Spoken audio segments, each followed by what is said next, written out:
ওং বম্ব পরম বম্ব কুলো মালিক রাধা স্বামী দয়ালের চয়নে প্রণাম। এখানে আমাদের নাম ধ্যান পর্ব সমাপ্ত হচ্ছে। এখন আমরা পরম দয়ালের অমিয় গ্রন্থাদি পাঠ পর্বে প্রবেশ করব।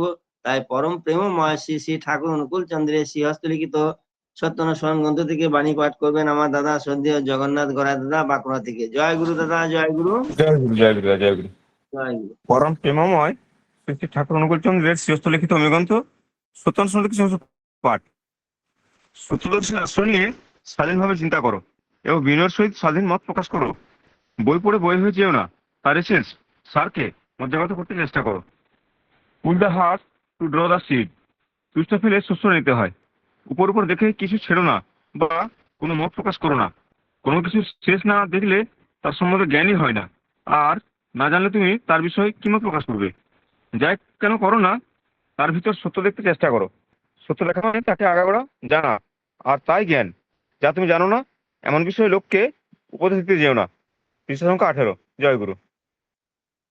জয় গুরু, জয় গুরু দাদা, জয় গুরু। খুব সুন্দর, অতি সুন্দর একটি সত্যনারায়ণ স্মরণ গ্রন্থ থেকে বাণী পাঠ করলে আমার দাদা যদিও জগন্নাথ গড়াই দাদা বাঁকুড়া থেকে। আমি দাদা এবং দাদার পরিবার পারিপার্শ্বিক সকল ইষ্টচল মঙ্গলময় জীবন প্রার্থনা করি প্রভু রাঙানাথ উচ্চরণে। খুব ভালো থাকবেন দাদা, জয় গুরু। পরবর্তী নারী নীতি থেকে বাংলায় বাণী পাঠ করবেন আমার মা শ্রদ্ধা শ্রীমতী দীপরা ধারামা, পূর্বস্থলী বর্ধমান থেকে। জয় জয় গুরু গুরু মা। দাদা, জয় গুরু। পরম প্রেমময় শ্রী শ্রী ঠাকুরের মুখ নিঃসৃত, ভুল হয়ে গেছে, মুখ নিঃসৃত বলতে মা বারণ করেছেন। নারীর নীতি গ্রন্থ থেকে বাণী পাঠ করছি। আশিস বাণী। মেয়ে আমার, তোমার সেবা তোমার চলা, তোমার চিন্তা তোমার বলা। পুরুষ জনসাধারণের ভিতর যেন এমন একটা ভাবের সৃষ্টি করে যাতে তারা অবনত মস্তকে নত জানু হয়ে সসম্ভ্রমে ভক্তি গদগদ কণ্ঠে মা আমার, জননী আমার বলে মুগ্ধ হয়, তৃপ্ত হয়, তৃপ্ত হয়, কৃতার্থ হয়। তবেই তুমি মেয়ে, তবেই তুমি সতী। সেবায় শয়তানের হাতছানি। যে সেবা তোমার আদর্শকে অতিক্রম করে কিন্তু প্রতিষ্ঠা করে না, তাহা শয়তানের হাতছানি। লুপ্ত হইয়া তমসাকে আলিঙ্গন করিও না। বাণী সংখ্যা 21। জয় গুরু দাদা, জয় গুরু। সকলকে জয় গুরু। জয় গুরু, জয় গুরু মা, জয় গুরু। খুব সুন্দর, অতি সুন্দর। 41 নাম্বার বাণী। 31 না 41? 21, 21, 21 নাম্বার বাণী দাদা। 21 নাম্বার বাণী বাংলায় পাঠ করলেন আমার মা শ্রদ্ধা শ্রীমতী দীপিকা ধারামা, পূর্বস্থলী বর্ধমান থেকে। আমি মায়ের এবং মায়ের পরিবার পারিপার্শ্বিক সকল ইষ্টচল মঙ্গলময় জীবন প্রার্থনা করি প্রভু রাঙানাথ উচ্চরণে। খুব ভালো থাকবেন মা, জয় গুরু। জয় গুরু দাদা, জয় গুরু। পরবর্তী নারেন্দ্র থেকে হিন্দিতে পরিবেশন করবেন 21 নম্বর বাণী আমার দাদা সদ্য নবীন বালা দাদা, এটা পল্লী মহারাষ্ট্র থেকে। জয় গুরু দাদা, জয় গুরু। जय गुरु दादा। परम प्रेममय श्री श्री ठाकुर अनुकूल चंद्र जी के वाणी ग्रंथ नारी नीति। सेवा में शैतान का इशारा। जो सेवा तुम्हारे आदर्श को अतिक्रम करती है किंतु प्रतिष्ठा नहीं करती, वे शैतान का इशारा है।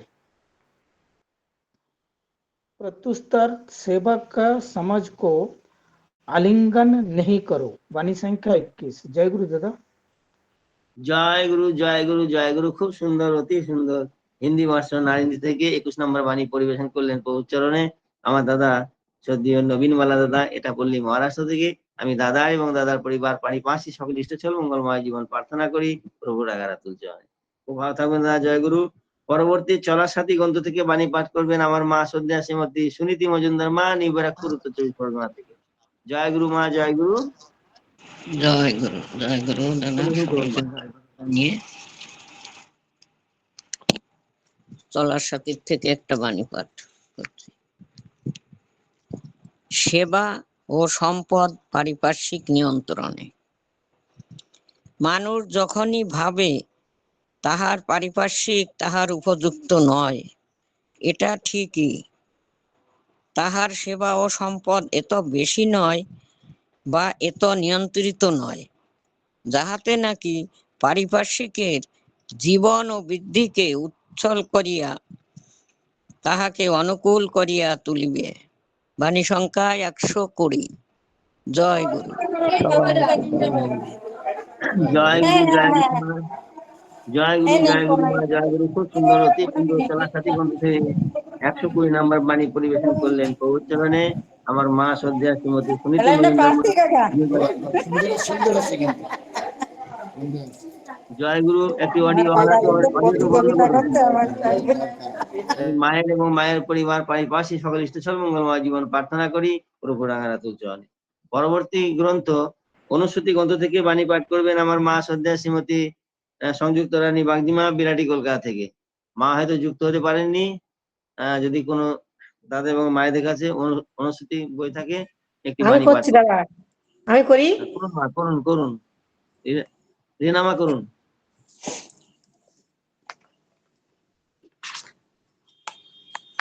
আমি পরম দয়ালের অনুচ্ছেদ গ্রন্থ থেকে পাঠ করছি।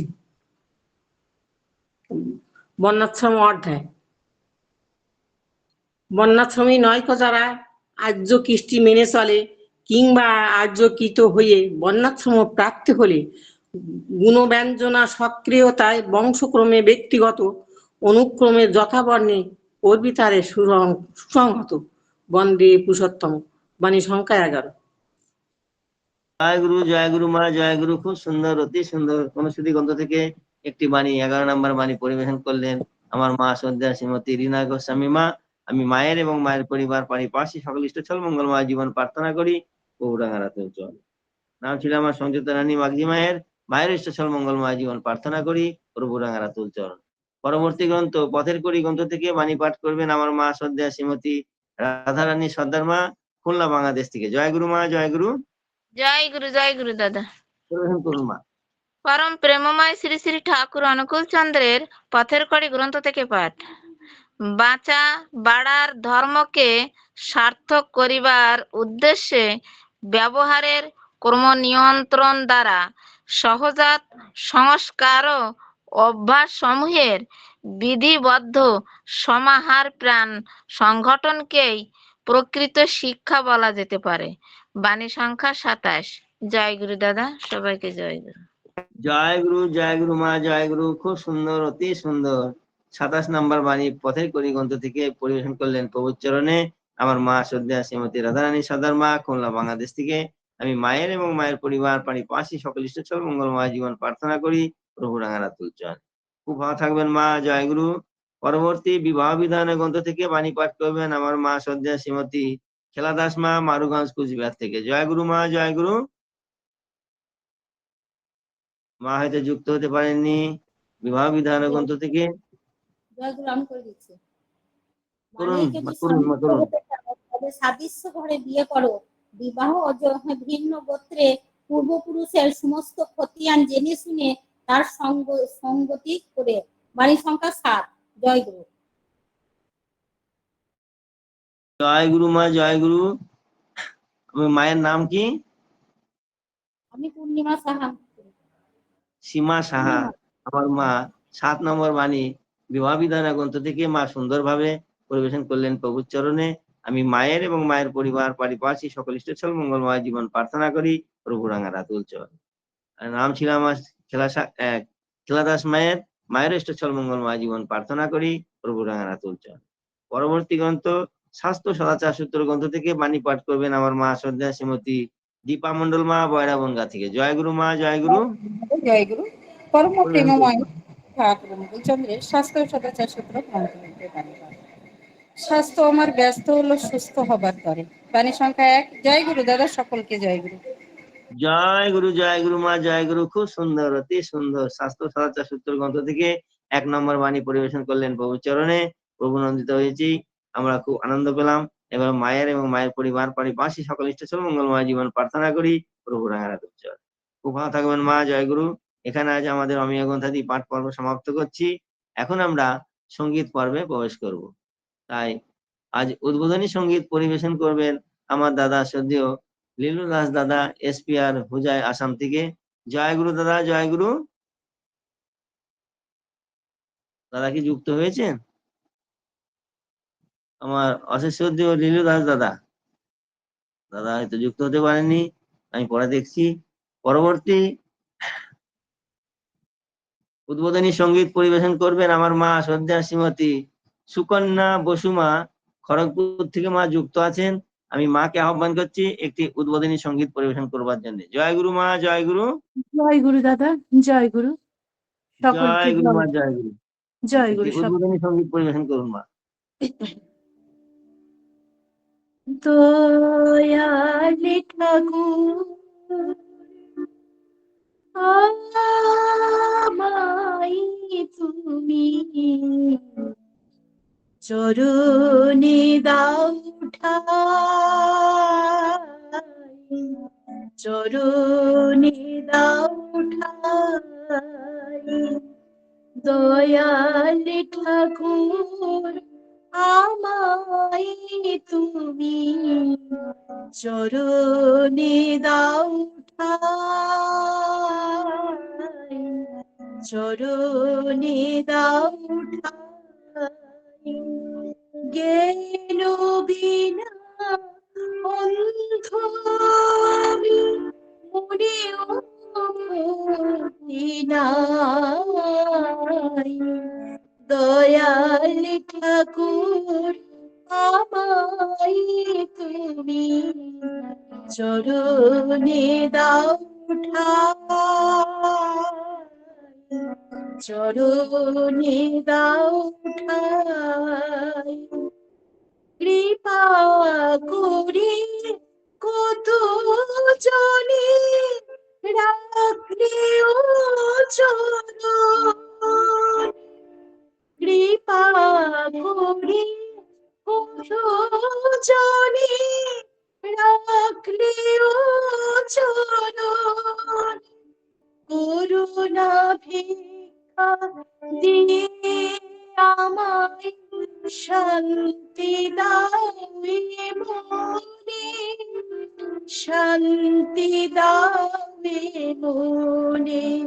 তোমার শ্রীচরণে এই মিনতি গান গে জানাই, গান গে জানাই।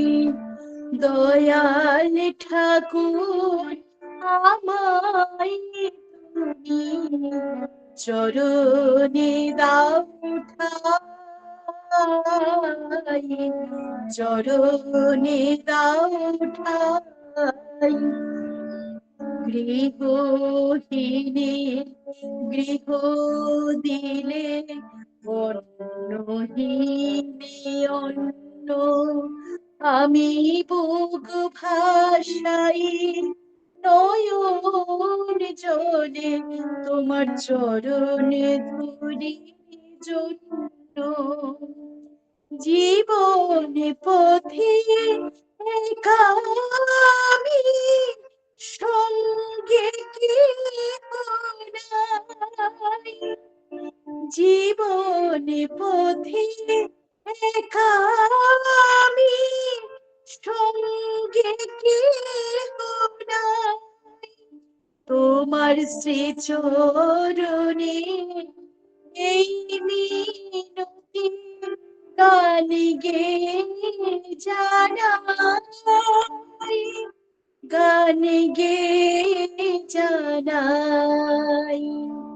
দয়াল ঠাকুর আমায় তুমি চরণে দাও ঠাই, চরণে দাও ঠাই।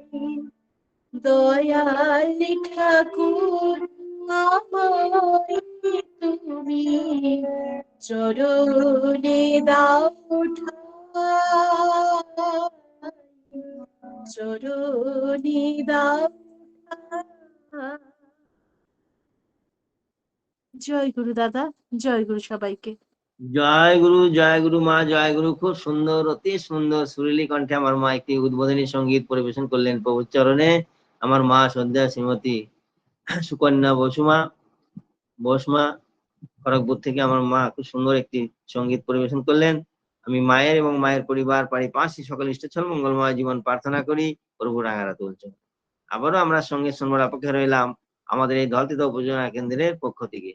পরবর্তী সঙ্গীত পরিবেশন করবেন আমার দাদা, আমার অশেষ শ্রদ্ধেয় নীলু দাদাকে আমি আহ্বান করছি একটি সঙ্গীত পরিবেশন করবার জন্য। জয় গুরু দাদা, জয় গুরু।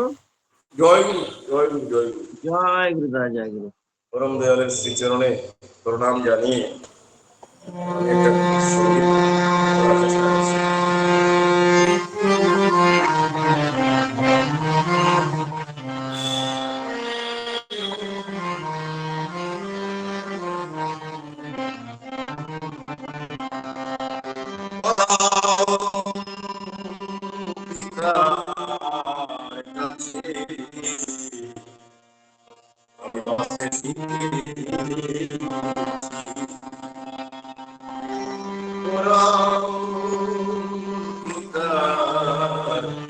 কাছে আমি বাঁচতে শিখেছি, তাই সৎসঙ্গে মহানন্দে, সৎসঙ্গে মহানন্দে আমি ভাসে চলেছি, পিতার কাছে বাঁচতে শিখেছি আমি, পিতার কাছে বাঁচতে শিখেছি, তাই সৎসঙ্গে মহানন্দে, সৎসঙ্গে মহানন্দে এসে চলেছি, পিতার কাছে বাঁচতে শিখেছি আমি, পিতার কাছে বাঁচতে শিখেছি, সৎসঙ্গে করিবে শান্তি করে চলছি রে, সৎসঙ্গের করিবে শান্তি করে, শান্তি করে চলছি রে, काम कमिली लुभे आए, काम कमिली लुभे आए, ओकार सन्धान पेয়েছি, পরম পিতার কাছে আসতে শিখেছি আমি, পরম পিতার কাছে আসতে শিখেছি, তাই সৎসঙ্গে মহানন্দে, সৎসঙ্গে মহানন্দে এসে চলেছি, পরম পিতার কাছে আসতে শিখেছি আমি, পরম পিতার কাছে আসতে শিখেছি, ওই আমার ওখানে তোরি আমার প্রিয় ফুলে, ওই আমার ওখানে দয়ালা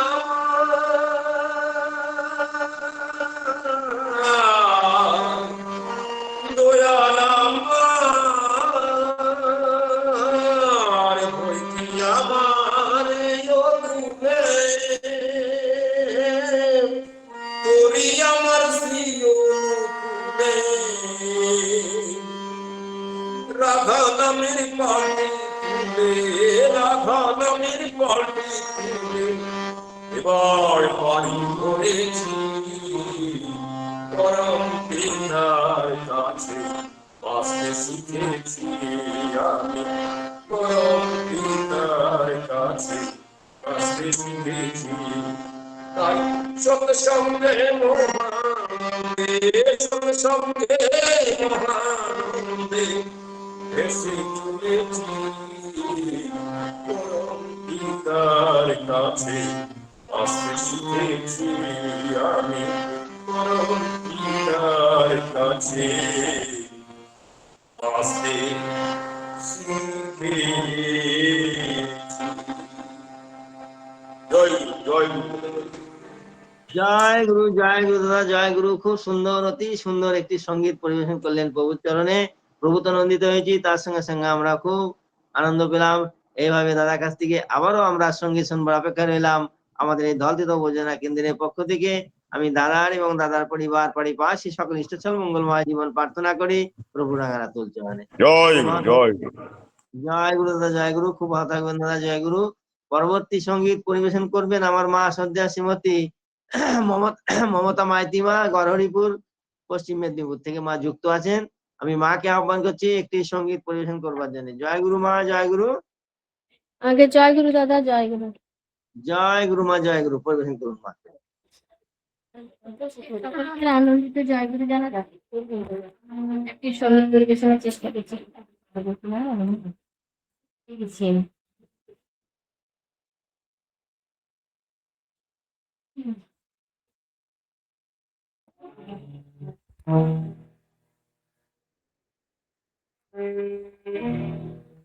এলো জগৎ জননী, এলো ভুবন মোহিনী, প্রিয় পরম ধরণী মোদের বড় মা।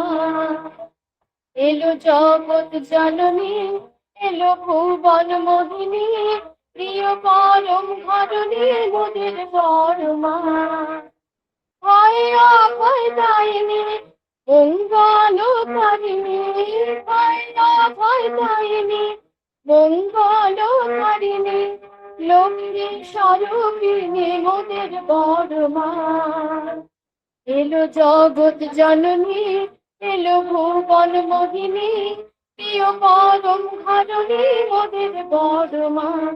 তোরা শাঁখ বাজিয়ে আয় রে আয়, উলুধ্বনি দিয়ে আয়, শাঁখ বাজিয়ে আয় রে আয়, উলুধ্বনি দিয়ে আয়, মায়ের রাঙা চরণ যুগল সবাই মিলে নমিয়ায়। ভক্তি আর ভালোবাসায় আরে মোরা মাকে সাজাই, ভক্তি আর ভালোবাসায় আরে মোরা মাকে সাজাই, জীবন মোদের ধন্য করি বিশ্ব মায়ের বন্দনায়, পরমার বিদায়। এলো জগৎ জননী, এলো ভুবন মোহিনী, প্রিয় পরম ধরণী মোদের বড় মা।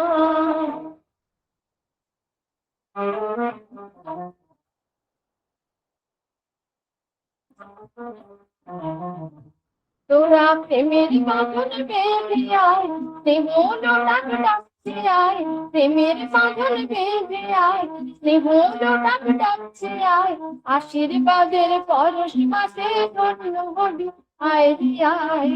মুখে মায়ের মধুর হাসি, নয়নেতে শোধা রাশি, মুখে মায়ের মধুর হাসি, নয়নেতে শোধা রাশি, পিছিয়ে আঁচল মা এসেছে নাই রে মোদের প্রাণ জুড়ায়, বড় মার ছায়ায়। এলো জগৎ জননী, এলো ভুবন মোহিনী, প্রিয় পরম ধরণী মোদের বড় মা। ভয় অভয় দায়িনী, মঙ্গলকারিণী, লক্ষ্মী স্বরূপিণী মোদের বড় মা। লক্ষ্মী স্বরূপিণী মোদের বড় মা, লক্ষ্মী স্বরূপিণী মোদের বড় মা। জয় গুরু দাদা, উপস্থিত সকলকে আনন্দিত জয় গুরু। জয় গুরু, জয় গুরু মা, জয় গুরু, খুব সুন্দর, অতি সুন্দর সুরিলি কণ্ঠে আমার মা একটি সঙ্গীত পরিবেশন করলেন প্রভুর চরণে। আমি মায়ের এবং মায়ের পরিবার পাশে সকল ইষ্টচল মঙ্গলময় জীবন প্রার্থনা করি প্রভু রাঙানাথ চরণে। আবার আমরা সঙ্গীত শুনবার অপেক্ষা রইলাম আমাদের এই ধলতিত উপজেলা কেন্দ্রের পক্ষ থেকে। জয় গুরু মা, জয় গুরু। এখানে আজ আমাদের সঙ্গীত পর্ব সমাপ্ত করছি। এখন আমরা অন্য সাথে যাব আবৃত্তি। তাই আবৃত্তি পরিবেশন করবেন আমার মা শ্রদ্ধা শ্রীমতী সোনালী বিশ্বাস মা, বিরাটি কলকাতা থেকে। জয় গুরু মা, জয় গুরু।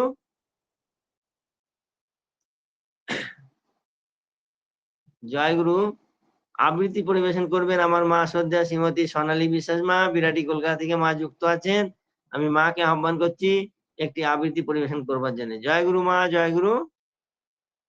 জয় গুরু। জয় গুরু মা, জয় গুরু, পরিবেশন করুন। জয় গুরু, শোনা যাচ্ছে? আগে খুব সুন্দর শোনা যাচ্ছে।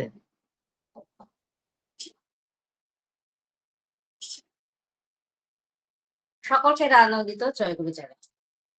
আমি বিশ্বকবি রবীন্দ্রনাথ ঠাকুরের একটি কবিতা সোনার তরী, বহুল প্রচলিত এই কবিতাটি পাঠ করে শোনাচ্ছি।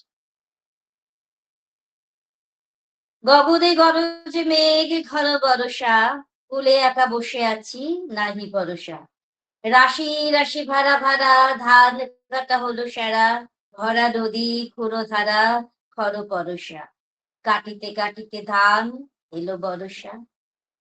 একখানি ছোট ক্ষেত আমি একেলা, চারিদিকে বাঁকা জল করেছে খেলা।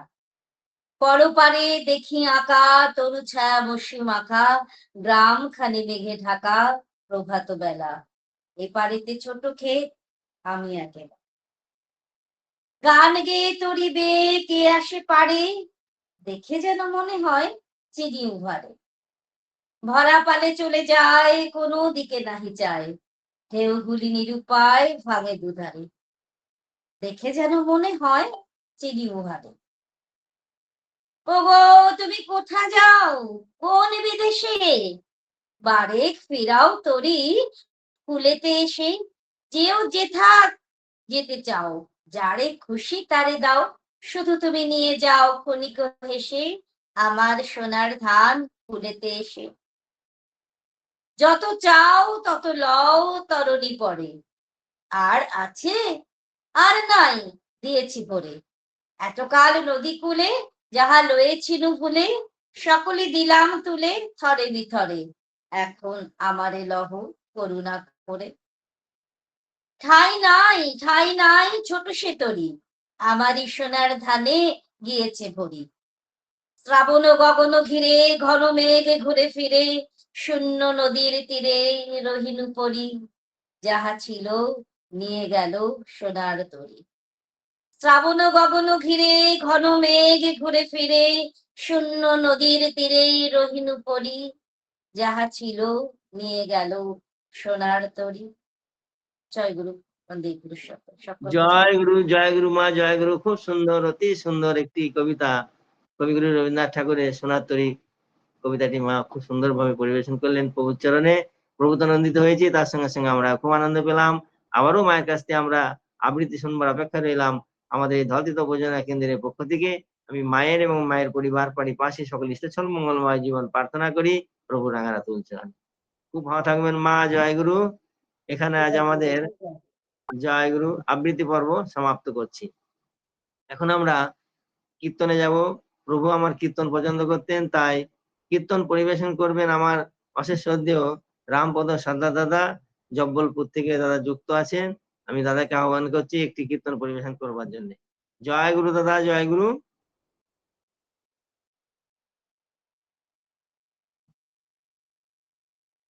জয় গুরু দাদা, জয় গুরু। দাদা কি যুক্ত হয়েছেন? কীর্তন পরিবেশন করবেন আমার অশেষ শ্রদ্ধেয় রামপদ সাদ্দার দাদা। না তো।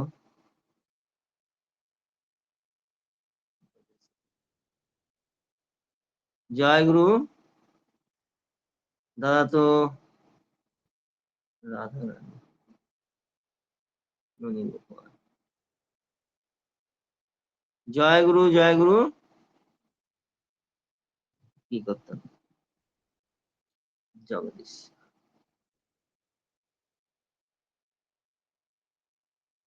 দাদা তো যুক্ত হয়নি, তাহলে কীর্তন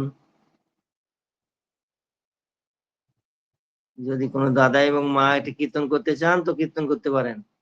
সোনালী মাকে দিয়ে দিন। বলি দাদা।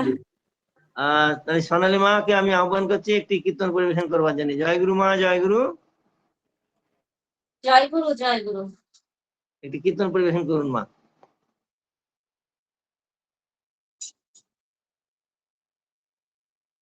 একটুখানি টাইম নিচ্ছি, 1 মিনিট। ঠিক আছে, শুরু তো দাদা। আগে মা, আগে আমি তো করছিলাম না। তৈরি হয়ে নেন।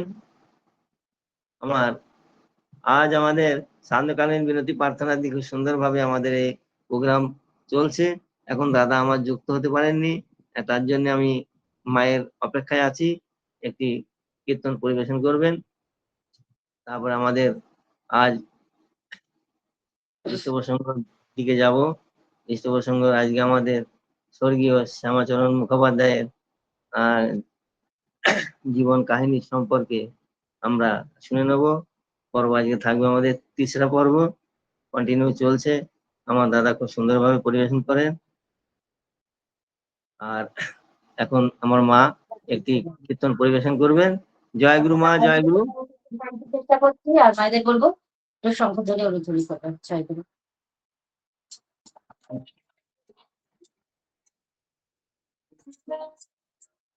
তোরাই রে বিতার তোরাই রে বিতার এলো সংখ্যাহরণ পতিতে পাগলে নর নারায়ণ, সংখ্যাহরণ পতিতে পাগলে নর নারায়ণ। হায় রে বিতার ধরার ব্যথা দূর করিতে এলো যে রে জীবন দূর করিতে এলো যে রে জীবন প্রেম পরশে ভুলবে কি সকল দুঃখ কষ্ট, ও তার প্রেম পরশে ভুলবে কি রে সকল দুঃখ কষ্ট। ভয় জানি সার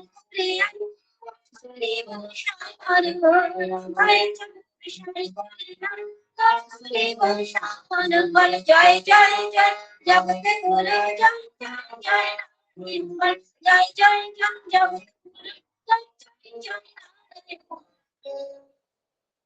জয় জয় জয় জগতে গুরু জয় জয় নারায়ণ জয় জয় জয় জগতে গুরু।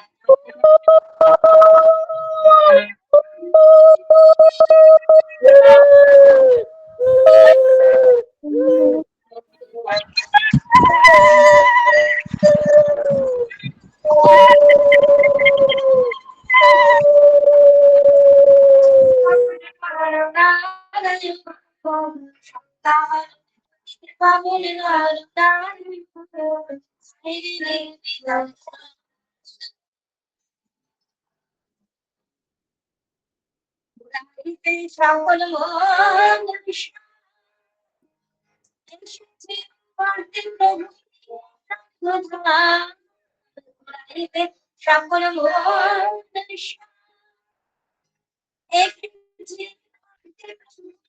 সকল আমার দেশে দেখবি সর্ব করবি দর্শন, তোরা আমার দেশে দেখবি সর্ব করবি দর্শন, তোরা ধন্য হবে করবি সকল করবি সকল জয় জয় জয় জগতে গুরু জয় জয় নারায়ণ জয় জয় নারায়ণ।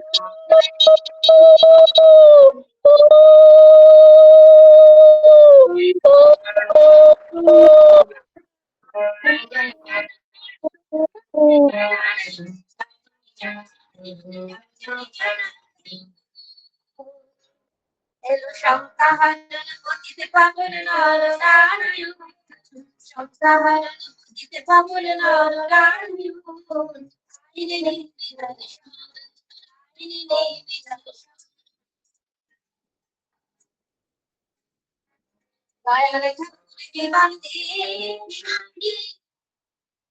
জনার পথে দাঁড়িয়ে জীবন সারিয়ে জনার পথে দাঁড়িয়ে ধরে ভাব সাগর দিশাবে পারে ধরে ভাব সাগর দিশাবে পারে তোদের ঝড় তুফানের ভয় রাখবে না, ঝড় তুফানের ভয় রাখবে না, নদী সাগর করে নিবেদন এর পায়ে পায়ে নদী সাগর নিবেদন করে। জয় জয় জয় জগতে গুরু জয় জয় জয় নারায়ণ জয় জয় জগতে গুরু।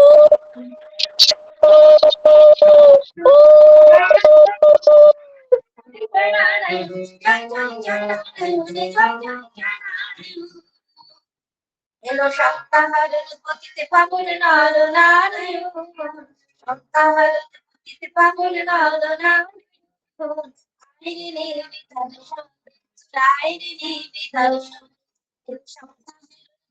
পাগল নর নারায়ণ, সপ্তাহারের পতিতে পাগল নর নারায়ণ। জয়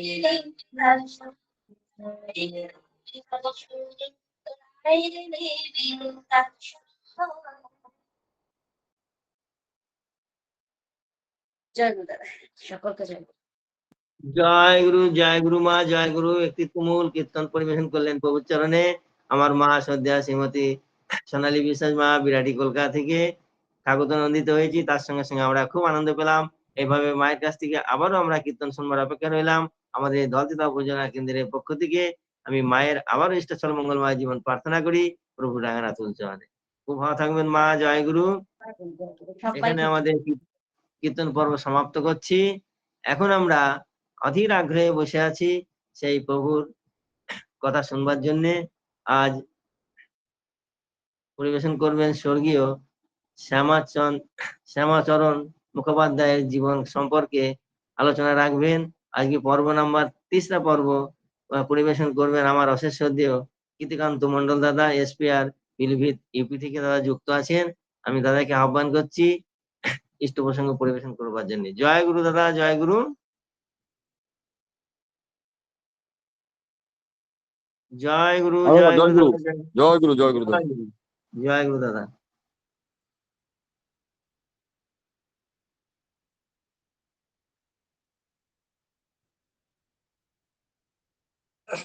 পরম দয়ালের রাতুল শ্রীচরণে প্রণাম জানাই। পরম আরাধ্যা জগজ্জননী শ্রী শ্রী বর্মার শ্রীচরণে প্রণাম। পরম পূজ্যপাদ শ্রী শ্রী বরদার শ্রীচরণে প্রণাম। পরম পূজ্যপাদ শ্রী শ্রী আচার্য দেবের শ্রীচরণে প্রণাম। পূজনীয় অবিন্দা এবং ঠাকুর পরিবারের প্রত্যেকের চরণে আমার প্রণাম। সৎসঙ্গে উপস্থিত ঠাকুরের পুত পবিত্র পাঞ্জাদারী কর্মীগণ, দাদারা, মায়েরা এবং উপস্থিত সমস্ত ভক্তজনকে জানাই এবার সশ্রদ্ধ ও আনন্দিত জয়গুরু।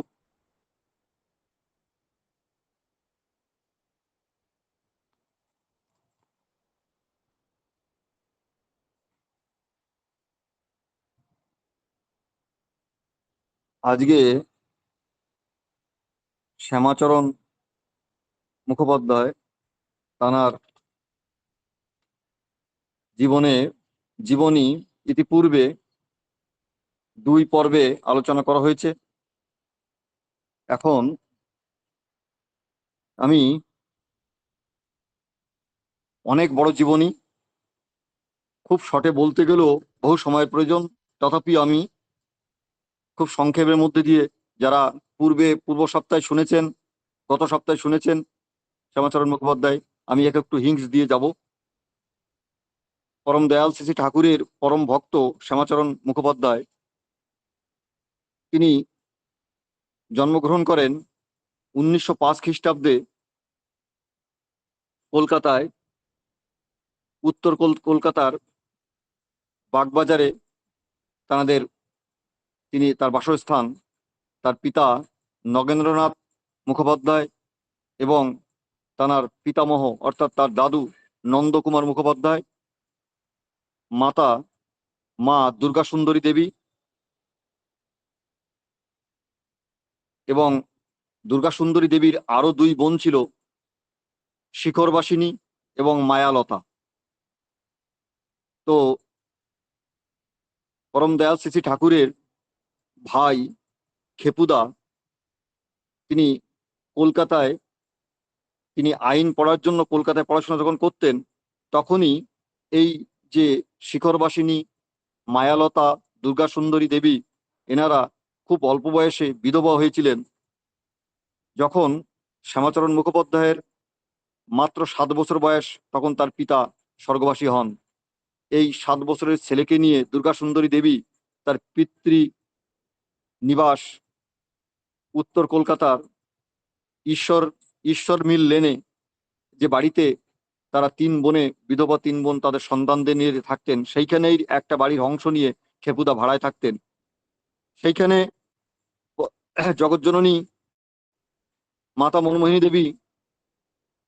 মনমোহিনী দেবী সেখানে তার সেই ছেলের কাছে যাওয়া আসা ছিল। তখন থেকে এই 3 বোনের সঙ্গে তার পরিচয় হয় এবং তিনি পাবনা হিমায়তপুর শ্রী ঠাকুর অনুকূলচন্দ্রের কথা তিনি তাকে জানান এবং শ্রী ঠাকুরের তার বহু লীলার কথা তিনি বর্ণনা করেন। তারা মুগ্ধ হয়ে একসময় 3 বোনই পাবনা হিমায়তপুরে শ্রী ঠাকুর দর্শনে যান যখন শ্রী ঠাকুর দর্শনে যান তখন শ্যামাচরণ মুখোপাধ্যায় খুবই ছোট। দুর্গা সুন্দরী দেবী এবং মায়ালতা তিন বোনেই যখন ঠাকুরের কাছে যখন পৌঁছন, ঠাকুরকে দেখে তাদের খুব ভালো লাগে এবং ঠাকুরের কথা শুনে তারা মুগ্ধ হয়। আর দুর্গা সুন্দরী দেবী তিনি শ্রী ঠাকুরকে দেখে বলেন, এ তো আমার গোপালী, অর্থাৎ তার ছেলেকে গোপাল বলে ডাকতেন, বলে এ তো আমার গোপালী। আর যেহেতু মাতা মনমোহিনী দেবীকে দুর্গা সুন্দরী দেবী মায়ালতা মানে দিদি বলে ডাকতেন, সেই জন্য পরম দয়াল শ্রী ঠাকুর তাকে মাসিমা বলে ডাকতেন এবং আশ্রমের সবাই মাসিমা বলে তাদের সম্বোধন করতেন দুর্গা সুন্দরী দেবীকে। এরপরে শ্রী ঠাকুরের কাছে পাবনা হিমায়তপুরে যাওয়া আসা শুরু হয়ে যায়। তিন বোনেই মাঝে মাঝে যাওয়া আসা করেন। যখন ছেলেকে নিয়ে যখন 12 বছর বয়স শ্যামাচরণ মুখোপাধ্যায়ের 1917 সালে তিনি পড়াশোনা করেন কলকাতায়, তখন মাতা মনমোহিনী দেবী মাধ্যমে শ্যামাচরণ মুখোপাধ্যায়ের দীক্ষা হয়। তিনি পড়াশোনা করেন স্কটিশ চার্চ কলেজে বিএসসি, খুব কৃতিত্বের সঙ্গে তিনি পাশ করেন এবং রসায়ন শাস্ত্র নিয়ে তিনি পড়াশোনা করেন এবং তিনি প্রথম থেকেই খুব মেধাবী বলে পরিচিত ছিলেন। তিনি খুব মেধাবী ছাত্র ছিলেন। যখন তিনি বিএসসি পড়াশোনা করছেন তখন তিনি যখন শ্যামাচরণ মুখোপাধ্যায় যখন ঠাকুরের কাছে আসেন তখন শ্রী ঠাকুর তার রসায়ন শাস্ত্র নিয়ে পড়াশোনা করে বলে তার রসায়নবিদ রবীন্দ্রনাথ ভট্টাচার্য তিনি আশ্রমের রসাসনা মন্দিরের তিনি সব গবেষণা করতেন বিভিন্ন ওষুধ নিয়ে, তখন তাকে দিয়ে অর্থাৎ শ্যামাচরণ মুখোপাধ্যায়কে দিয়ে শ্রী ঠাকুর যে ফর্মুলা তৈরি করেছিলেন প্রিভিন্টিনা তৈরি করবার জন্য, সেই প্রিভিন্টিনার সেই ফর্মুলাটা তাকে সেই নিয়ে রিসার্চ করবার জন্য, সেটা তৈরি করবার জন্য সেই ফর্মুলা যখন দিলেন, কেমিক্যাল বিক্রিয়া হওয়ায় তার শরীর অনেকটা অংশ একবার সেই কেমিক্যাল বিক্রিয়ার জন্য আগুনে পুড়ে যায়, দগ্ধ হয়ে যায়। এবং তিনি পরবর্তীকালে শ্রী ঠাকুর তিনি বলেন যে যে ওষুধ তিনি তৈরি করেছেন, যে প্রিভিন্টিনা তৈরি করেছেন, সেই প্রিভিন্টিনা দিয়েই তার সেই যে পোড়া দাগ সব ঠিক হয়ে যাবে, ঘা সমস্ত ঠিক হয়ে যাবে। তাই হলো তিনি এই প্রিভিন্টিনা লাগিয়ে সমস্ত তার ঘা সব নিবারণ হয়ে গেল, ঠিক হয়ে গেল। স্কটিশ চার্চ কলেজের তিনি বিএসসি করার পরে তিনি প্রেসিডেন্সি কলেজে এমএসসি পাশ করেন এবং তিনি প্রথম স্থানে তৃতীয় কলেজের ভিতরে তৃতীয় স্থান নিয়ে তিনি পাশ করেন। এই সময় ভারতবর্ষের স্বাধীনতা সংগ্রাম চলছে।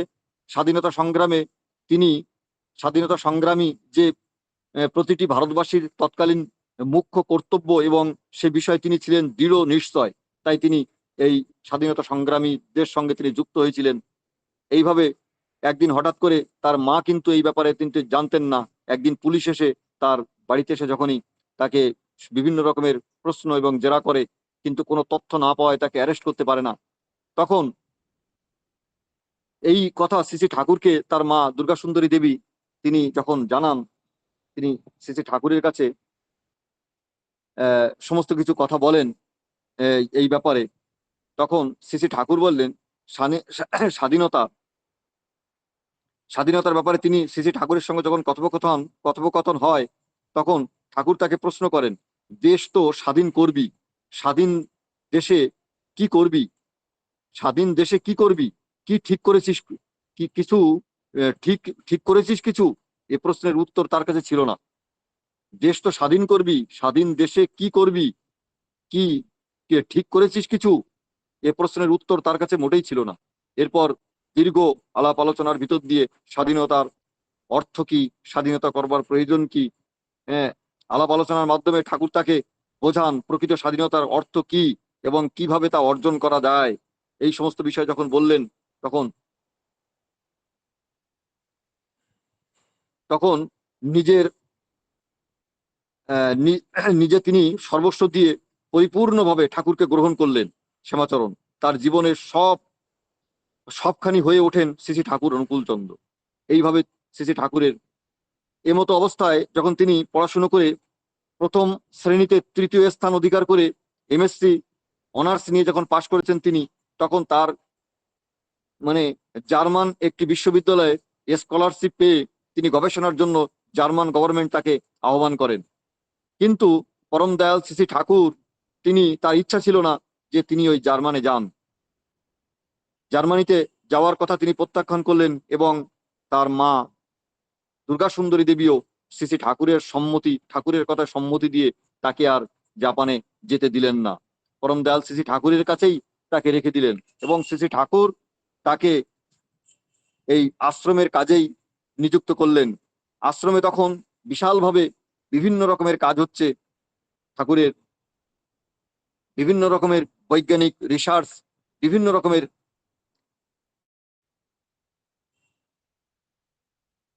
রকমের যে সব ওষুধপত্র তৈরির কাজ হচ্ছে, সমস্ত কিছু দায় দায়িত্ব শ্রী শ্রী ঠাকুর তাকে দিলেন।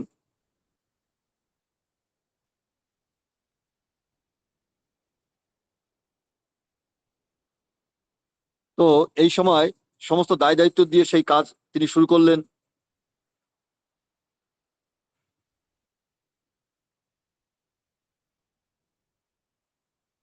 এ সময় যখন আশ্রমের বিভিন্ন রকমের কাজ হচ্ছে তখন পয়সার অত্যন্ত প্রয়োজন।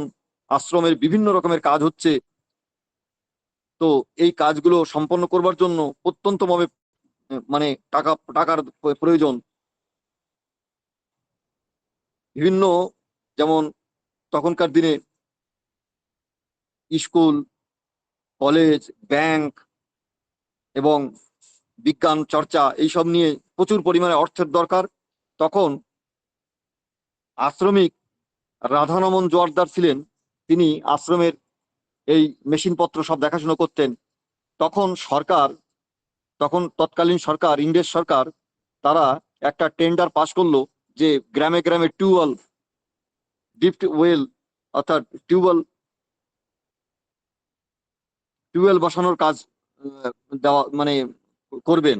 তো টেন্ডারের জন্য যখন বিভিন্ন কোম্পানিকে দিল, তখন শ্যামাচরণ মুখোপাধ্যায়ের নেতৃত্বে এবং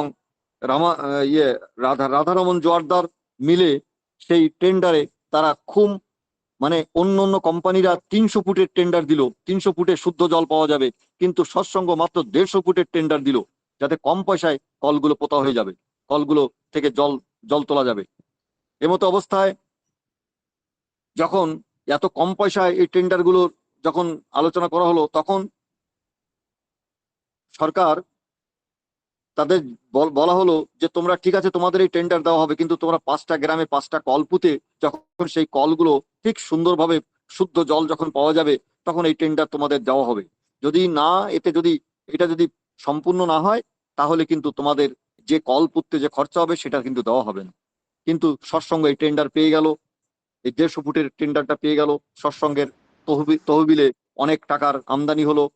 এরপরে এই শ্যামাচরণ মুখোপাধ্যায়ের নেতৃত্বে তিনি আবার দেখলেন যে সৎসঙ্গের আরো প্রচুর টাকার প্রয়োজন, তিনি আবার সরকারি টেন্ডার গুলো ধরতে শুরু করলেন। তখন ইংরেজ সরকার পদ্মা নদীর পোল তৈরি করে উত্তরবঙ্গে রেল লাইন নিয়ে যাবে বলে সেই রেল লাইন বিছানোর কাজ হচ্ছে। সেই রেল লাইনের নিচে যে কাঠের সেই সময় স্লিপার হতো, সেই স্লিপার গুলো তৈরি করবার জন্য টেন্ডার করা হলো। সেই টেন্ডার সৎসঙ্গ টেন্ডার ভরলো, কিন্তু সেই পুরো অত বড় কাজের একটা অংশ সৎসঙ্গ পেল। এবং যে শ্যামাচরণ মুখোপাধ্যায়ের শালা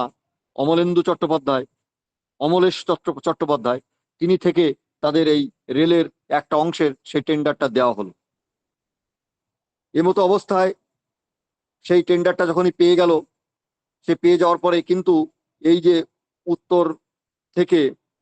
উত্তরবঙ্গ থেকে বড় বড় গাছ কেটে এনে সেগুলো চেরা হবে এবং তাই থেকে যে স্লিপার তৈরি হবে সেইগুলো সরকারকে দেওয়া হবে, কিন্তু এ কাজ বড় কঠিন কাজ ছিল।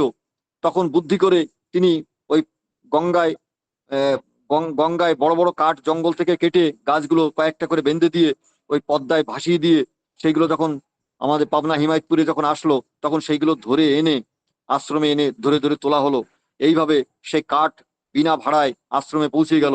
এবং এই কাঠগুলো হাত করাতে চেরা সম্ভব না, তাই অমলেশ চট্টোপাধ্যায়, তিনি রেলের একটা বড় অফিসার ছিলেন, তিনি তার মাধ্যমে একটা দাবি করলো যে তোমাদের পরিত্যক্ত একটা রেল ইঞ্জিন আমাদের দাও।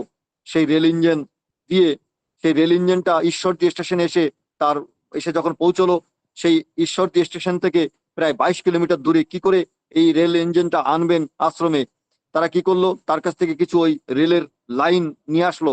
সেই লাইনগুলো পাকা রাস্তার উপরে বিছিয়ে দিয়ে খানিকটা জোড়ায়, আবার সেই সবাই মিলে আশ্রমের সব যারা সেই সময় তৎকালীন যুগে যারা বড় বড় পরম ভক্ত ছিল, স্বয়ং ঠাকুরও সেই রেল ইঞ্জিন ঠেলছে, আবার পিছন থেকে পাটরি খুলে সেই পাটরি আবার সামনে লাগাচ্ছে। এই করে করে 22 মাইল রাস্তা সৎসঙ্গ আশ্রমে সেই পুরো পরিত্যক্ত ইঞ্জিন নিয়ে আসা হলো। সেই ইঞ্জিন এনে আশ্রমে সেই ইঞ্জিন দিয়ে ইন্ধন, কয়লা পাওয়া যায় না, কাঠ দিয়ে সেই পুরনো পরিত্যক্ত ইঞ্জিন রিপেয়ার করে সেইটাকে যখন তৈরি করে কাঠ চেরাই করা, তার সঙ্গে করাত ফিট করে কাঠ তৈরি করা মেশিন তৈরি করে সময় মতন সেই টেন্ডারের সমস্ত কাজ পরিপূর্ণ করলেন। শ্যামাচরণ মুখোপাধ্যায়ের যিনি স্ত্রী ছিলেন রেনুমা, সেই রেনুমা মাত্র 15 বছর বয়সে আশ্রমে আসেন। তিনি মাত্র ক্লাস 8 পর্যন্ত স্কুলে পড়ার পরে সেই মা রেনুমা তিনি শ্রী ঠাকুরের পছন্দে তিনি বিবাহ করলেন। আর মাতা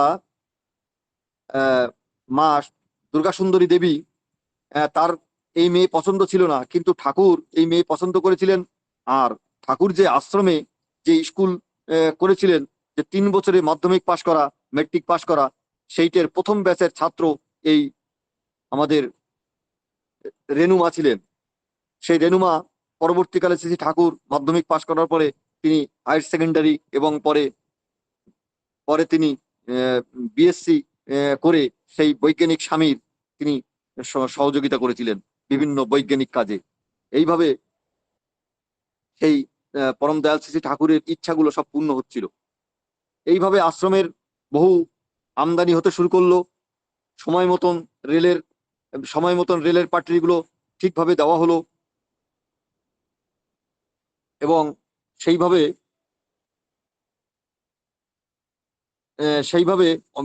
আশ্রমিক অনেক অর্থ উপার্জন হলো এর মাধ্যম দিয়ে।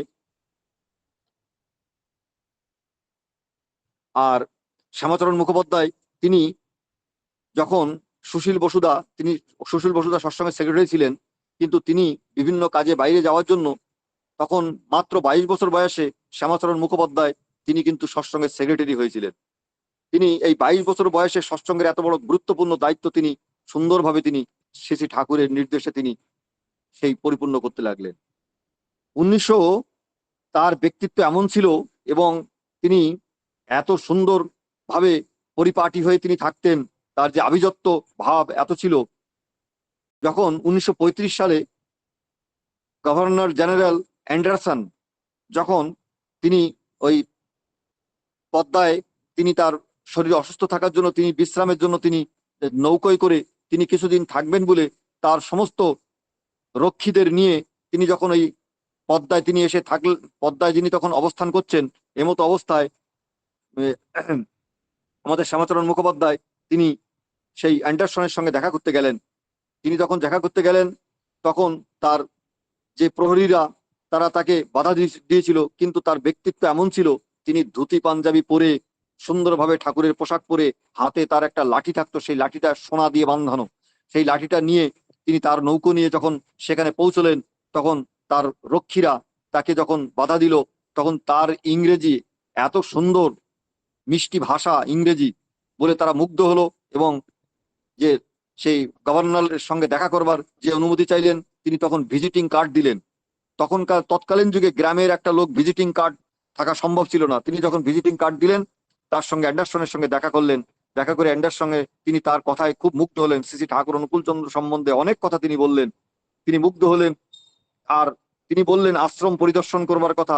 তিনি বললেন যে না, আমার একটা সময় এখন এমন ভাবে রুটিন তৈরি করা, আমি এখন যেতে পারবো না, কিন্তু তোমার সঙ্গে বলছে জেন্টলম্যান, তোমার সঙ্গে আমি কথা দিলাম, আমি নিশ্চিত রূপে তোমার গুরুদেবের যে আশ্রম নিশ্চিত রূপে আমি দর্শন করতে যাব।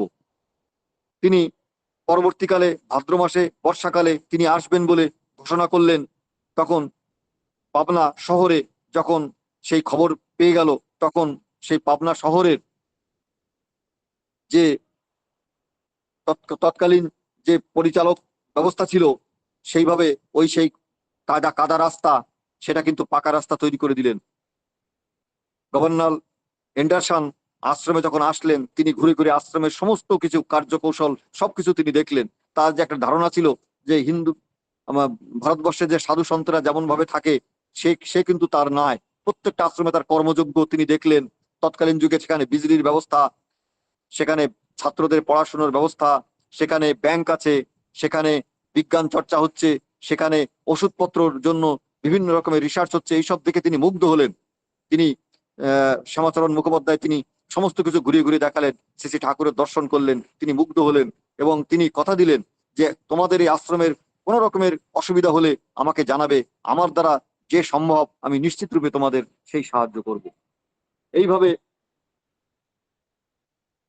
সেই আশ্রমের সমস্ত কিছু পরবর্তীকালে তিনি তার সঙ্গে দেখা করেছিলেন এবং আশ্রমের ব্যাপারে তিনি অনেক রকমের অনেক রকমের সুযোগ সুবিধার কথা বা আশ্রমের প্রতি ইংরেজদের ধারণা ছিল সেই ধারণাটাকে তিনি পরিবর্তন করেছিলেন।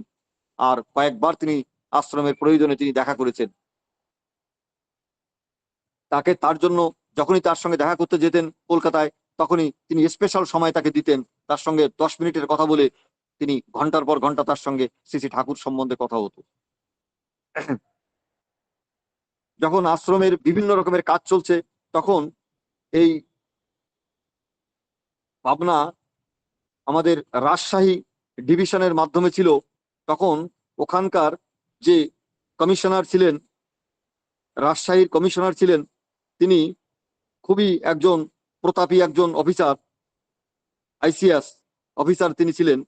তিনি রবার্টসন বলে একজন ছিলেন, রাজশাহীর ডব্লু রবার্টসন। সেই ডব্লু রবার্টসন 1936 সালে হঠাৎ করে একদিন তিনি তার সব মানে পুলিশ বাহিনী নিয়ে এসে আশ্রম পরিদর্শন করতে আসেন। কারণ আশ্রম সম্বন্ধে বিভিন্ন রকমের মতবাদ অন্য লোকের কাছে নিন্দামন্দ তিনি শুনেছেন, তাই তিনি হঠাৎ করে তিনি চলে আসলেন।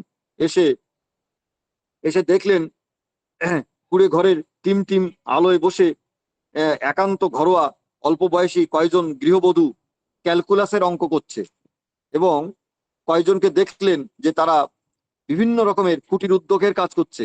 আশ্রমে ইট তৈরি হচ্ছে, আশ্রমের বিভিন্ন রকমের বিজ্ঞান চর্চা হচ্ছে, আশ্রমের পড়াশোনার ব্যবস্থা, আশ্রমের স্কুলে ছাত্ররা প্র্যাকটিক্যাল নলেজ, এই সমস্ত কিছু দেখে তিনি মুগ্ধ হয়ে গেলেন। শুধু যে ফিলোসফি চর্চা হয় তা নয়, সেখানে তিনি বিভিন্ন রকমের কেমিক্যাল ওয়ার্কস এই সমস্ত গুলো দেখে তিনি খুব রবার্টসন অন্তিমে এই শ্রী শ্রী ঠাকুরের দর্শন করতে আমাদের শ্যামাচরণ মুখোপাধ্যায় নিয়ে গেলেন। রবার্টসন দেখেন তত অবাক হন, যত দেখেন তত অবাক হন এবং তিনিও বিভিন্ন রকমের প্রশংসা করতে লাগেন। শ্রী শ্রী ঠাকুরের কাছে যখন শ্যামাচরণ শ্রী শ্রী ঠাকুরের কাছে নিয়ে গেলেন, তাকে বসবার জন্য একটা চেয়ার দেওয়া হলো। তিনি ঠাকুরকে দেখে এত মুগ্ধ হয়ে গেলেন, তিনি চেয়ারে বসতে চাইলেন না, তিনি নিচেই বসতে চাইলেন। তাকে অনেক অনুরোধের পরে তাকে চেয়ারে নিয়ে ধরে বসানো হলো। এই হচ্ছে পরম দয়াল শ্রী শ্রী ঠাকুরের সেই লীলা। তিনি অনেক রকমের ইংরেজি তিনি বক্তব্য শ্রী শ্রী ঠাকুর সম্বন্ধে দিলেন। পরবর্তীকালে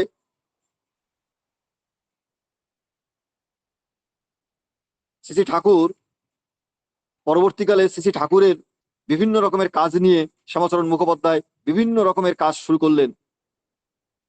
তিনি শ্রী শ্রী ঠাকুর তখন জ্যোতিষ বিদ্যা নিয়ে অনেক রকমের চর্চা তিনি করতেন আশ্রমে এবং তিনি এই জ্যোতিষ সম্বন্ধে আমাদের সুশীল বসুদাকে তিনি মানে যে ভূত ভবিষ্যৎ সম্বন্ধে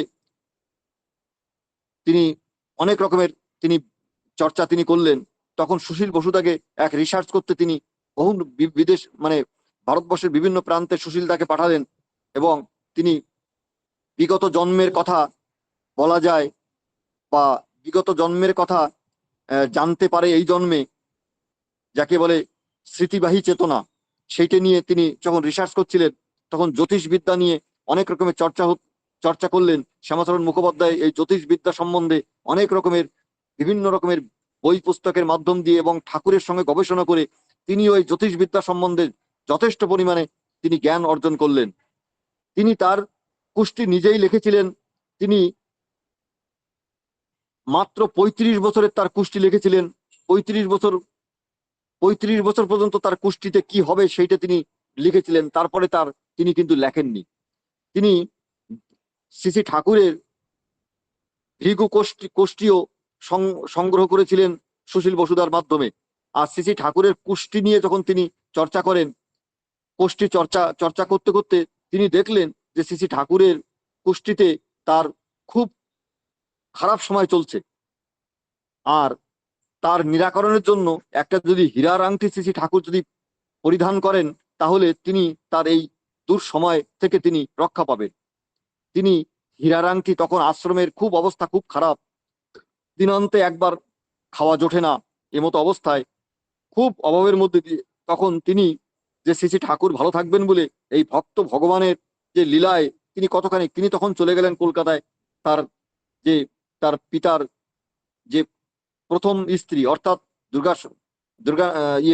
শ্যামাচরণ মুখোপাধ্যায় তার দ্বিতীয় মা অর্থাৎ দুর্গা সুন্দরী দেবী, তার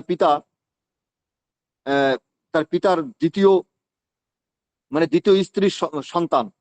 তো তার যে দাদা ছিলেন, সেই দাদার কাছে তার জ্যেষ্ঠ পুত্র পান্নালাল মানে নগেন্দ্রনাথ, তার পিতা নগেন্দ্রনাথের প্রথম যে স্ত্রীর যে সন্তান পান্নালালের কাছে যেয়ে তার যে কলকাতার বাড়ি ছিল তার দলিলপত্র সেইগুলো বন্ধক দিয়ে শ্রী শ্রী ঠাকুরের জন্য তিনি কি করলেন, হীরার আংটি কিনে নিয়ে আসলেন। আর হীরার আংটি কিনে এনে শ্রী শ্রী ঠাকুরকে সেইকে তিনি দিলেন। শ্রী শ্রী ঠাকুর তাকে মানে পরিয়ে দিলেন। এবং শ্রী শ্রী ঠাকুর সেই আংটি যখন পরে থাকতে থাকতে হঠাৎ করে একদিন যখন তার দাদা পান্নালালের কাছে তার মা যখন সেই দলিলপত্র চাইলেন, তখন সে দলিলপত্রের কথা বললেন যে শ্যামাচরণ মুখোপাধ্যায় সেই দলিলপত্র সব নিয়ে গেছে। তখন শ্রী শ্রী তার মা অনেকবার জিজ্ঞাসা করায় তিনি কোনো উত্তর দিলেন না।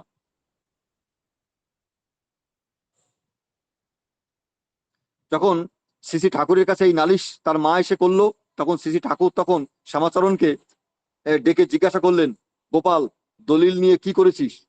অগত্যা শ্যামাচরণ উত্তর দেন, ওটা বন্ধক দিয়ে আপনার জন্য হীরের আংটি গড়িয়ে দিয়েছি।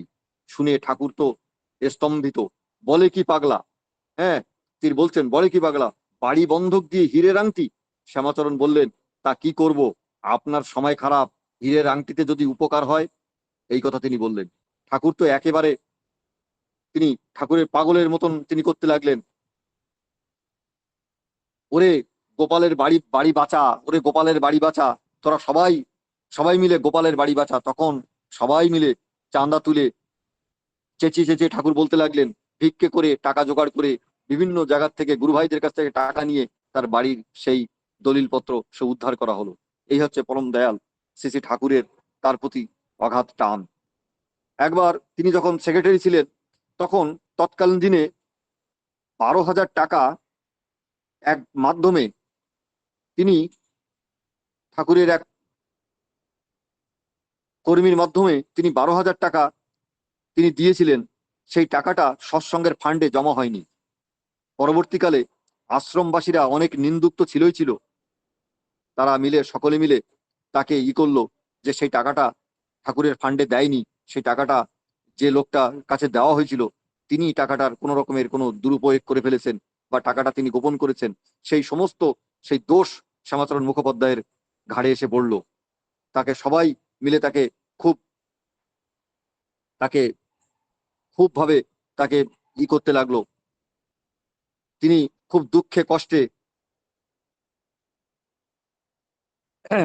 তিনি কি করলেন, তিনি খুব দুঃখ কষ্ট পেলেন এবং তিনি আশ্রম ছেড়ে, শ্যামাচরণ তখন আশ্রম থেকে হঠাৎ করে ঠাকুরকে না বলে তিনি চলে গেলেন এবং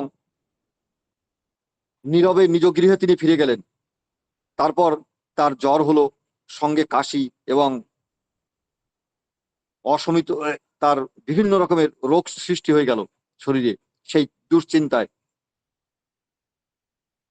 তো তিনি তখন কলকাতায় ফিরে চলে গেলেন, বিভিন্ন রকমের ডাক্তারকে দেখানো হলো, কিন্তু তার রোগ কিছুতেই ঠিক হয় না। যখন পরবর্তীকালে শ্রী শ্রী ঠাকুর এই খবর জানতে পারলেন যে তার শরীর খুব খারাপ, শ্রী শ্রী ঠাকুর তাকে খবর পাঠালেন, লোক পাঠালেন যে তাকে ফিরিয়ে আনবার জন্য। আর শ্রী শ্রী ঠাকুর তখন দুঃখ করে বললেন, যখনই তাকে অনেক অনুরোধের পরে তাকে নিয়ে আসা হলো ঠাকুরের সামনে, ঠাকুর বললেন, সবাই তোরে চোর কয়, আমি তো তোরে বলি না, আমি তো কখনো তোরে বলি না। একথা জেনে জেনে তিনি খুব ভরসা পেলেন ঠাকুরের কাছে। আর ঠাকুর বললেন, তোকে আমি ওষুধ দেবো। তখন আশ্রমের চিকিৎসক ছিলেন অমরলাল বসু বলে একজন হোমিওপ্যাথিক ডাক্তার ছিলেন। শ্রী শ্রী ঠাকুর তাকে বললেন যে, তখন একটা ওষুধের কথা শ্রী শ্রী ঠাকুর বললেন, ইগনেশিয়া নামে একটা ওষুধের কথা তিনি বললেন। সেই ওষুধটায় দেখা গেল তার হিস্ট্রি জেনে যে মানুষ যখন গভীর শোকের মধ্যে পড়ে, তখন কলকাতার ডাক্তাররা তাকে বললেন যে তার টিবি হয়ে গেছে, এবং তখন তিনি তার স্ত্রী পুত্রর কাছ থেকে দূরে থাকতেন, কারণ টিবির তখন ওষুধ ছিল না। কিন্তু সেই জন্য তার স্ত্রী পুত্র থেকে দূরে তিনি থাকতেন। ও অনেক কষ্টে ছিলেন। পরম দয়াল শ্রী ঠাকুর তাকে ফিরিয়ে এনে তারপরে ইগনোশিয়া ওষুধ তাকে দিতে লাগলেন, এবং ঠাকুর তাকে চিকিৎসা করে তাকে সম্পূর্ণভাবে সুস্থ করে তুললেন। পরবর্তীকালে তিনি আবার আশ্রমের কাজ শুরু করে দিলেন। তিনি তার জীবনের অভিজ্ঞতার কথা তিনি ইংরেজিতে একটা বই লিখেছিলেন, নেচার্স ধর্মা বলে যে বইটা তিনি লিখেছিলেন। বিভিন্ন তথ্য তিনি তার ঠাকুরের সঙ্গে বিভিন্ন কথোপকথন সেই পুস্তকে, সেই বইটা এখন আর হয়তো বইটা এখন পাওয়া যাবে কিনা জানি না। সেই বইটায় তিনি সৎসঙ্গের ঠাকুরের সঙ্গে যে আধ্যাত্মিক চেতনা, বিভিন্ন রকমের সেই চেতনার কথা তিনি লিখেছিলেন। পরবর্তীকালে শ্রী ঠাকুর প্রফুল্ল কুমার দাসের মাধ্যমে সেটিকে বাংলায় অনুবাদ করেছিলেন। সেই বাংলায় তার নাম প্রাকৃতিক ধর্ম। সেই বইটা তিনি অনুবাদ করা হয়েছিল পরবর্তীকালে।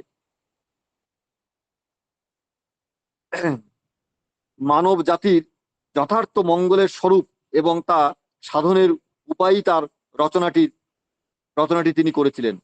বিভিন্ন রকমের ধর্মের কথা এতে তিনি বিভিন্ন রকমের, এই বইটার ভিতরে শ্রী শ্রী ঠাকুর খুব এই বইটার মানে এত খুশি হয়েছিলেন যে তাকে প্রাকৃতিক ধর্ম বলে সেই বইটা তিনি বিভিন্নভাবে তিনি শ্রী শ্রী ঠাকুর তার ব্যাখ্যা করেছেন।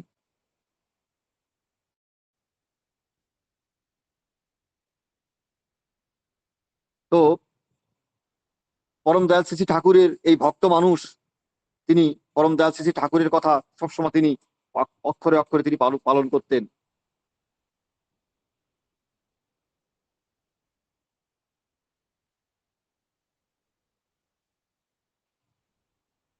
সে এই বইটার ভিতরে দীক্ষা সম্বন্ধে এবং বিভিন্ন রকমের তথ্য এই পুস্তকে তিনি তার বর্ণনা করেছিলেন।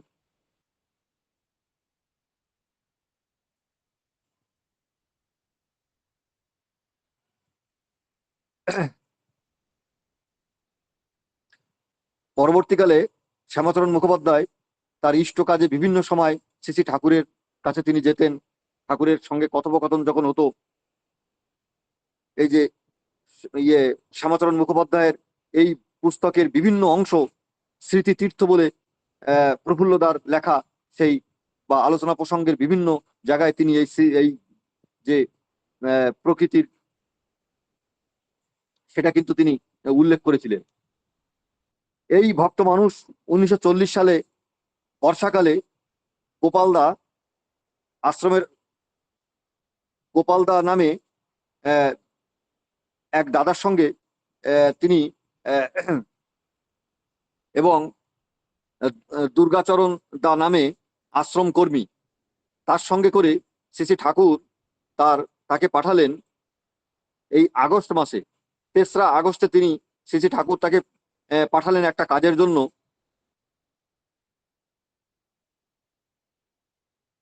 ফরিদপুর জেলায় রাজবাড়িতে একটা শ্রী শ্রী ঠাকুর প্রথমানাথ গঙ্গোপাধ্যায়ের কাছে, শ্রীযুক্ত প্রথমানাথ গঙ্গোপাধ্যায়ের কাছে একটা কাজের জন্য শ্রী শ্রী ঠাকুর বিশেষ একটা কাজে তাদের পাঠালেন। গোপালদা মানে অর্থাৎ শ্যামাচরণ মুখোপাধ্যায় এবং দুর্গাচরণ দাকে পাঠানো হলো। শ্রী শ্রী ঠাকুর বললেন যে তোমরা কাজ সম্পন্ন করে দুজনেই বললেন যে 3রা আগস্ট মানে আগস্ট মাসের 3 তারিখের ভিতরেই তোমরা যেখানে থাকো আশ্রমে ফিরে চলে আসবে। শ্রী শ্রী ঠাকুর বারবার করে দুজনকে তারা সেই সংকল্প করেই বেরোলো।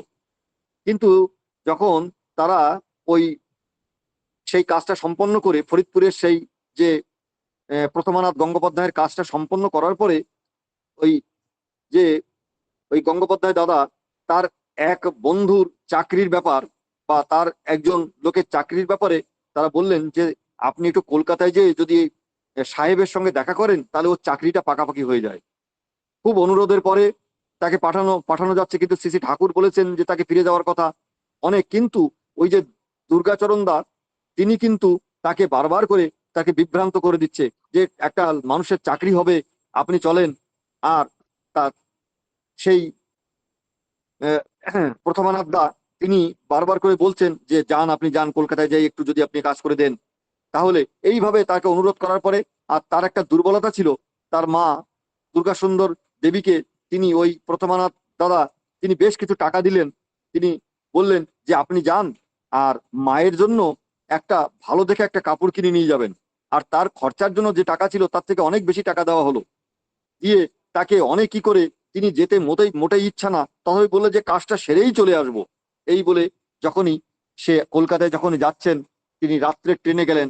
অগত্যা গোপালদা দুর্গাদাকে সঙ্গে নিয়ে কলকাতার রাত্রির গাড়িতে রওনা দিলেন। ওই দিন ভোর রাত্রে মাঝদিয়া স্টেশনে ট্রেনের দুর্ঘটনা হলো।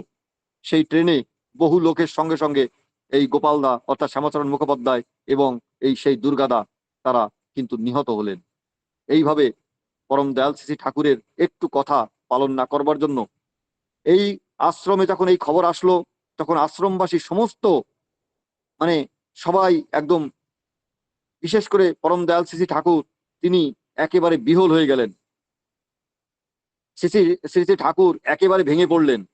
আহার নিদ্রা ত্যাগ করে শ্রী ঠাকুর অবিরাম দিবারাত্র উচ্চস্বরে রোদন ও বিলাপ করতে লাগলেন।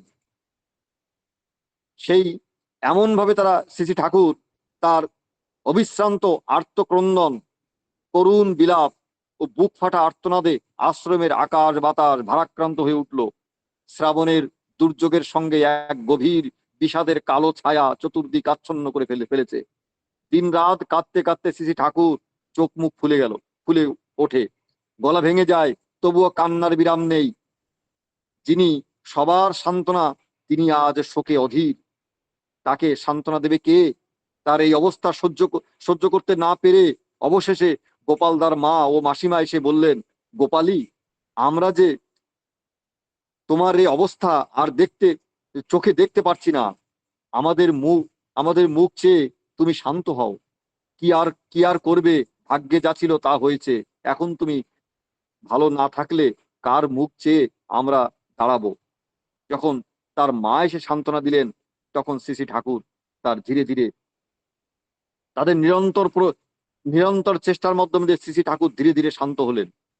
এই হচ্ছে শ্রী ঠাকুরের এই যে গোপালদা সম্বন্ধে বিভিন্ন রকমের উক্তি তিনি শ্রী ঠাকুর করেছেন। গোপালদার সম্বন্ধে, শ্যামাচরণ মুখোপাধ্যায় সম্বন্ধে শ্রী ঠাকুর গোপাল দুর্গাচরণ গেল, সেইটাই মানুষ ঠাকুর তখন বলতেন, গোপাল দুর্গাচরণ গেল সেইটাই মানুষ দেখেছে। কতজন যে জমের হাত থেকে রেহাই পেয়ে যাচ্ছে তা তো আর কেউ দেখছে না। মানে আশ্রমে তখন গুজব উঠেছে যে গোপালদা এত ভক্ত মানুষ ছিলেন, তিনি কি করে ঠাকুর তাকে রক্ষা করতে পারলেন না। এই সমস্ত ধরনের বিভিন্ন রকমের লোক তাদের যখন গুজব উঠছে বা গুজব কথা বলছে, তখন ঠাকুর তখন বললেন, গোপাল দুর্গাচরণ গেল সেইটাই মানুষ দেখছে। কতজন যে জমের হাত থেকে রেহাই পেয়ে যাচ্ছে তা তো আর কেউ দেখছে না। সে খবর জানেন একমাত্র পরমপিতা। আমাকে হ্যান্ডেল না দিলে আমি কিছুই করতে পারি না। হ্যান্ডেল হাতে পেলে সবার কুষ্টি ওলট পালট করে দিতে পারি। নির্বিচারে আমার কথা মেনে চলে যে সে লাখ মূর্খ হলেও মহাজ্ঞানী, আর নিজ খেয়ালে যে চলে সে মহাজ্ঞানী হয়েও বাস্তবে পাগল ও বেকুব। শ্রী ঠাকুর এই উক্তি করলেন। শ্যামাচরণের প্রতি তার যে অশেষ ছিল, শ্যামাচরণ প্রতি ঠাকুরের অন্তরে ছিল সুগভীর প্রত্যাশা, প্রীতি উচ্চারণ। তার মতো শ্রী ঠাকুর তার উক্তি করতেন যে তার মতো সুযোগ্য ভক্তকে অকালে হারানোর বেদনা ও আক্ষেপ ঠাকুরের অন্তরে গভীরভাবে বসে গিয়েছিল। শ্যামাচরণের মৃত্যুর দীর্ঘ 16 বছর পরেও আলোচনা প্রসঙ্গে উল্লেখিত ঠাকুরের এই উক্তিতে তার এই প্রকাশ ঘটেছে। বাঘ যেমন শিকারের জন্য ঘোরে, শ্যামাচরণ তেমন নতুন মানুষের জন্য ঘুরতো। খুব চতুর ছিল, মানুষ পেলেই কাজ করে ফেলতো। ব্যাপারটা ছিল তার কাছে খেলার মতো। ও কখনো আমার কথা না শোনা হতো না। দুর্গাচরণের বুদ্ধিতে কলকাতায় গেল, তা যাওয়া উচিত উচিত ছিল না। যদি সে না তার কথা না শুনতো তাহলে অকালে তার প্রাণটা যেত না। গোপাল যদি বেঁচে থাকতো, ঠাকুর উক্তি করছেন, গোপাল যদি বেঁচে থাকতো তাহলে এতদিনে অ্যাটম বোম না হোক অন্তত অ্যাটমিক এনার্জিটা বের করে ফেলতে পারতো। তারপর আরো অনেক রকমের তার প্রতি যে বিজ্ঞানের চর্চার কথা তিনি বলেছেন। ইষ্ট আদেশ পালনের তিলমাত্র বিচ্যুতির ফলে অকালে অসময়ে থেমে গেল বিপুল সম্ভাবনার জীবনের দুর্বার যাত্রা। কিন্তু যে নিবিড় ইষ্ট অনুরাগ, দীপ্ত কর্মপ্রেরণা এবং উজ্জ্বল মনীষী তার মধ্যে উৎসারিত হয়ে উঠেছিল, তার বিনাশ নেই।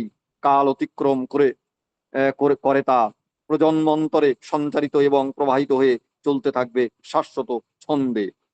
পরম দয়াল শ্রী ঠাকুরের ভক্ত মাত্র 35 বছর বয়সে তিনি অকালে আজকে আমাদের কাছ থেকে চলে গেলেন। যদি তিনি বেঁচে থাকতেন, আমাদের আশ্রম সৎসঙ্গের বিজ্ঞান সম্বন্ধে বিশ্ববিখ্যাত যে ঠাকুর যে কথাগুলো বলেছেন সেইগুলো হয়তো আজকে আবিষ্কার হতো। পরম দয়াল শ্রী ঠাকুর তাই কপাল চাপড়াতেন বারবার করে যে গোপাল আমার চলে গেল, আমার কথাগুলো কার্যে পরিণত হলো না। এই হচ্ছে পরম দয়ালের আক্ষেপ ছিল। কিন্তু পরম পিতার কথা যদি আমরা অগ্রাহ্য করি, একটু বিচ্যুতি হয়ে যায়, জীবন অকালে চলে যায়। তার জ্বলন্ত উদাহরণ আমাদের শ্যামাচরণ মুখোপাধ্যায়। তাকে আমরা শ্রদ্ধার সঙ্গে সকলে আমরা তাকে স্মরণ করি। সকলে প্রত্যেক সৎসঙ্গে আমরা আজকে তাকে তিনি অনন্ত শ্রদ্ধার পাত্র আমাদের। এইভাবে গোপালদা তিনি আমাদের চিরস্মরণীয় হয়ে থাকবেন সৎসঙ্গ জগতে। সকলকে আমি জয়গুরু জানাই। আমি খুব শর্টের মধ্যে দিয়ে বলার চেষ্টা করলাম। বলার ভিতরে আগে পাছে হয়ে যায়, অনেক ভুল ত্রুটি হবে। আমি আমার মতন করে বলার চেষ্টা করলাম। সকলে আপনারা নিজ গুণে তার জীবনীটাকে বুঝে নেবেন। এই পর্বে আমি সমাপন করলাম। আগামী সপ্তাহে আবার একজন নতুন ভক্তের জীবনী নিয়ে আসা হবে। জয় গুরু। জয় গুরু দাদা, জয় গুরু। খুব সুন্দর, অতি সুন্দর একটি আমরা মনোমুগ্ধকর ইষ্ট প্রসঙ্গ শুনতে পেলাম, যেটি ছিল আজ আমাদের স্বর্গীয় শ্যামাচরণ মুখোপাধ্যায়ের জীবন কাহিনী সম্বন্ধে আমার দাদা খুব সুন্দরভাবে পরিবেশন করলেন। আজ 3 নম্বর পর্ব ছিল, আজ সমাপ্ত পর্ব। দাদা খুব সুন্দরভাবে আমাদেরকে অবগত করালেন একটি যাজন মুখর ভক্ত এবং ভগবানের যে কাহিনী আমরা শুনতে পেলাম। এইভাবে দাদার কাছ থেকে আবারও আমরা ইষ্ট প্রসঙ্গ শুনবার অপেক্ষায় রইলাম। আমাদের এই ধরতি তপোযোজনা কেন্দ্রের পক্ষ থেকে আমি দাদার এবং দাদার পরিবার পারিপার্শ্ব সকল ইষ্টছল মঙ্গলময় জীবন প্রার্থনা করি। প্রভু রাঙারা তুলচল। খুব ভালো থাকবেন দাদা। জয় গুরু। এইভাবে আমাদেরকে জয় গুরু, সবাইকে জয় গুরু। জয় গুরু, জয় গুরু। এখানে এখন আমরা আজ সৎসঙ্গের সান্ধ্যকালীন বিনতি প্রার্থনা দিয়ে আমাদের সৎসঙ্গ শুরু হয়েছিল।